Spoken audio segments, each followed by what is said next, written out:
All right. Let me think. Okay, what am I gonna do? First off, thank y'all so much for coming. Number two, tomorrow kicks off Hispanic Heritage Month. So hey. This is a poem about that ish. In the earth-shattering biopic, Selena. Woo! He likes that movie. Edward James almost explains being Mexican-American, one must work twice as hard. Must be more Mexican than the Mexican, more American than the Americans. Now, I don't know who can claim credit over that line, any more than I know who can claim credit over my brilliant audio. But see, I'm Mexican-American, and I'm tired of working twice as hard to impress both Mexicans and Americans. Because I'm Mexican-American and I enjoy yoga, Star Wars, hip-hop, and spring rolls. I actually prefer calling them spring rolls because that just sounds cute as fuck. I'm Mexican-American and I'm terrible at Spanish, but ¿sabes qué? Really don't give a fuck. I know that this is a sentiment that can piss off Mexicanos. Our tongue was sacrificed to so many gods that it must be sacred, so be thankful. What I do speak strikes for you and not at you. Every day I see colonialism in my bright tan lines. I understand why. My complexion is beautiful to some and a weapon to others. But still to this very day, this skin is a safety net that I respect. But still to this very day, mi piel, mi pelo, my last name, get taken and treated as an outcast in places my family has felt was home forever. I understand the gravity of borders. The divine ideas of manifest destiny derived by some God who probably doesn't love me. But trust me, I get really, really bent out of shape when people ask me, so where are you from? And I tell them San Antonio, and they're like, yeah, but like, ethnically, where do you come from? Well, ethnically, I hail from the Wu-Tang Clan and whipping your ass if you don't stop with these stupid fucking questions. Don't come at me like you're one of my essays if you're not one of my essays. Because there are those who will hate what I stand for without a clue as to what I stand for. Because what I stand for, y'all, is the truth. That both baseball and soccer are boring as shit! And I thank you, people who agree. And I don't believe this country has an immigration problem. I believe it has a nationalist xenophobic attitude towards immigrants problem. Fuck that!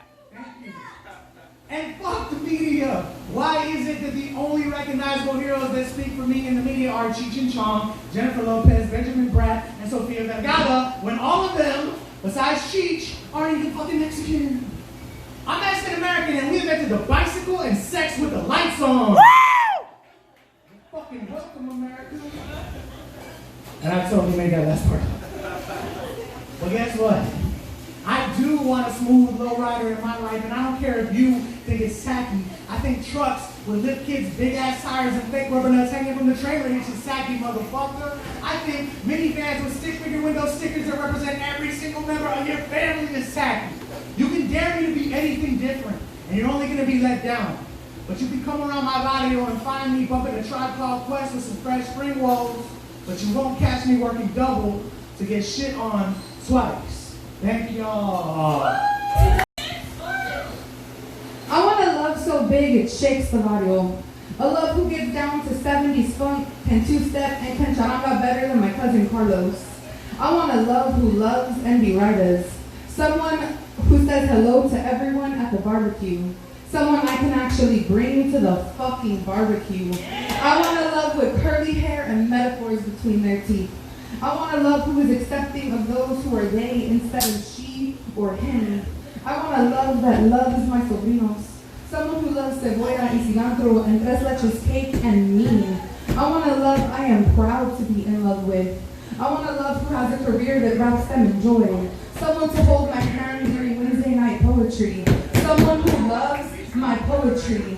I want a love I can cheer on. A love that feels like a home I've only been to in my sueños. I want a love so big it shakes the barrio and knocks down every sad home in my corazón.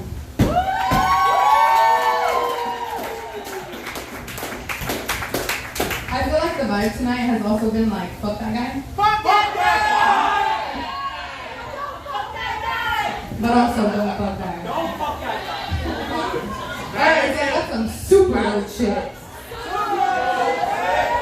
My ex calls me for the first time in 6 weeks. He tells me he's experiencing erectile dysfunction at 26. He asks me to undo the brujeria he assumes I'm capable of. I laugh and tell him the problem ain't brujeria. His corazon just misses me so much, it's now waging a civil war with his dick. I tell him I hope his dick starts working again soon, and then I wish him all the things he deserves. My gordito, I wish you a lifetime of mediocre blowjobs from women who choke on all 5 inches of your bullshit as they scrape their teeth against your lies. I wish you daydreams about the world-class blowjobs I used to give you. And I wish you nightmares about who will break my bed next. I wish you the future. I wish you a 3rd grade teacher who thinks pyramid schemes can actually get you rich quick for a wife. I wish you weekend baseball games only to be called into work at the last minute. I wish you years of fixing other people's clogged toilets only to still not be able to fix the shithole that is your corazon. I wish you a future spent starving at the table where I used to serve my corazon.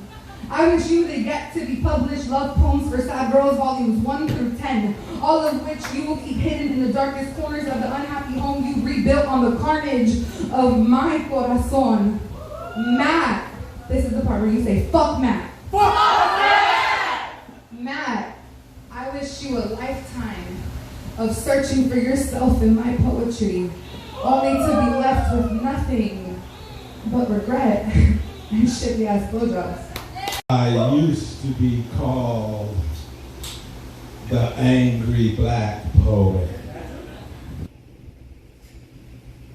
I recently, as in 4 o'clock today, wrote my first cat poem. Cat shit! I am going to be the cat poet. No!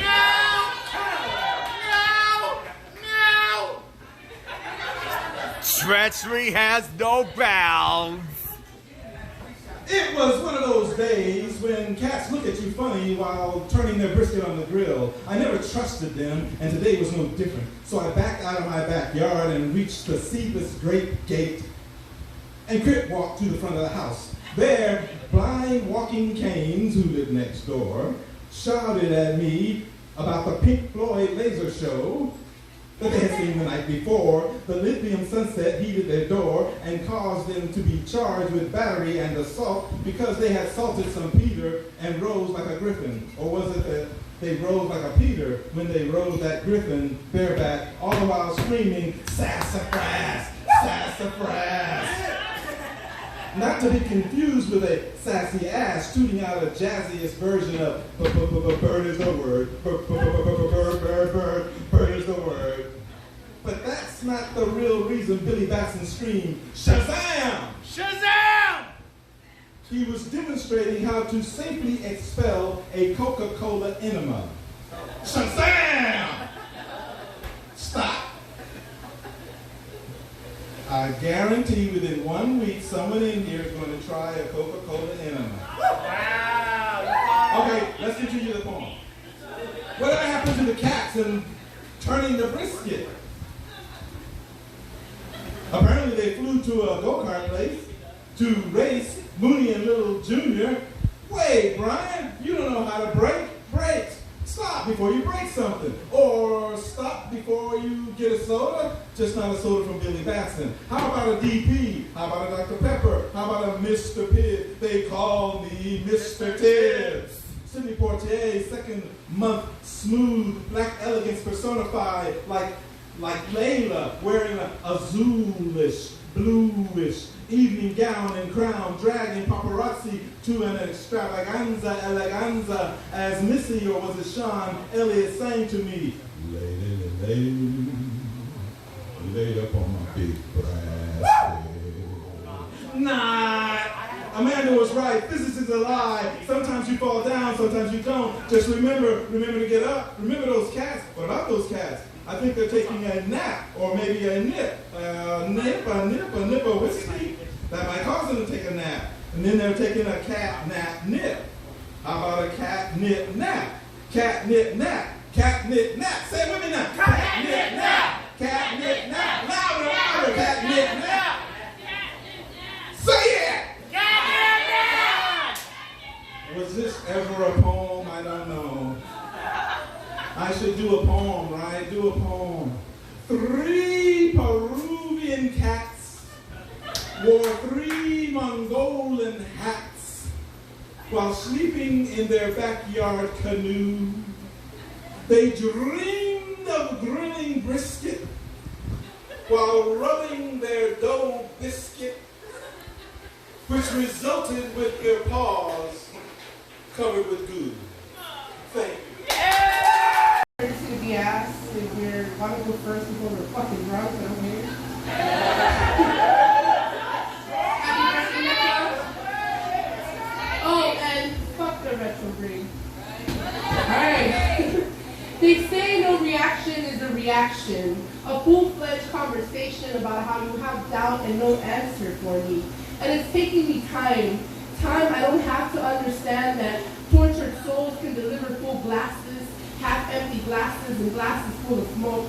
I sit here writing a list of pros and cons, verses and phrases, dirty thoughts and names of saints, well wishes, hopes, facades, and full-on Monets, trying to convince myself of what needs to be done in order for me to continue to my colorful self. Because I am not meant to walk down these black and white landscapes. Because I don't do well with tan, beige, and off-whites. Because I'm now too full to weep over white bread, wishy-washy fools, good for a petty fuck. But even then, I overserved you this sweet meat gratification too heavy for someone who doesn't use both hands. And I'm used up all on my discount cards for you. I don't want to carry you. I don't want to marry you. I dream of being a mother, but not to grown half-wits. Small hands, small feet, small dick energy, mommy issues, self-doubt, self-hate, no conviction, no lying heart fear, full of intention, and gutsy gallant auras with no confident essence. No, instead, empty discouragement excuse of men with tiny gold rooster beaks and belly button knit, and no intensity, full of overcast skies. Your presence is an answer. It means an absolutely fucking no to me. So I release you to the empty graves of spineless shits that refuse to try for me.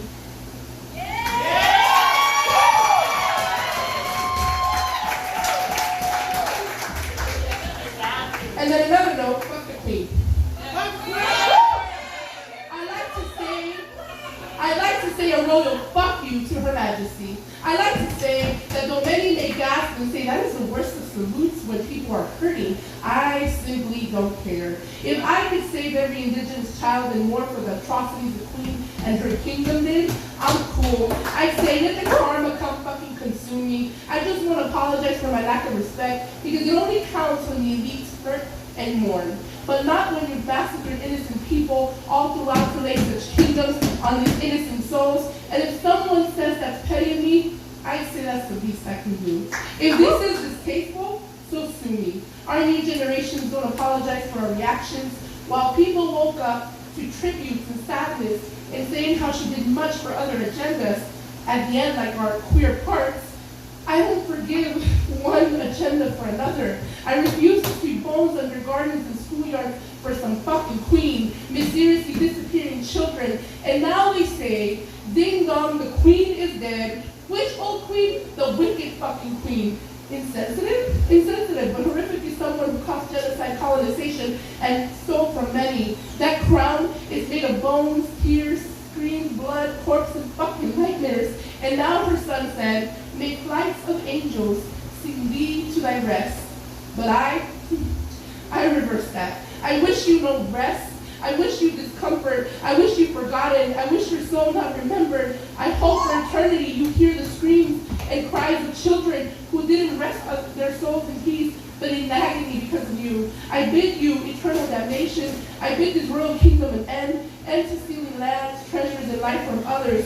Where wearing woven stolen gems is a part of royalty, but wearing stolen items for the common man is theft. And to your pedophile of a son, and to a racist system that only kills more and abuses many. As you said back in 2018 to Canada, how are my Indian millions so effortlessly while physically walking atop of children's graves and bed rest, I hope they greet you with something so matching when they ask, how is our monster? You forget that though the body is temporary, your soul is eternal, and we are the masters of many lives until the universe evens the toll. So instead, please allow me to say, Your Majesty, may flights of demons forever keep you awake.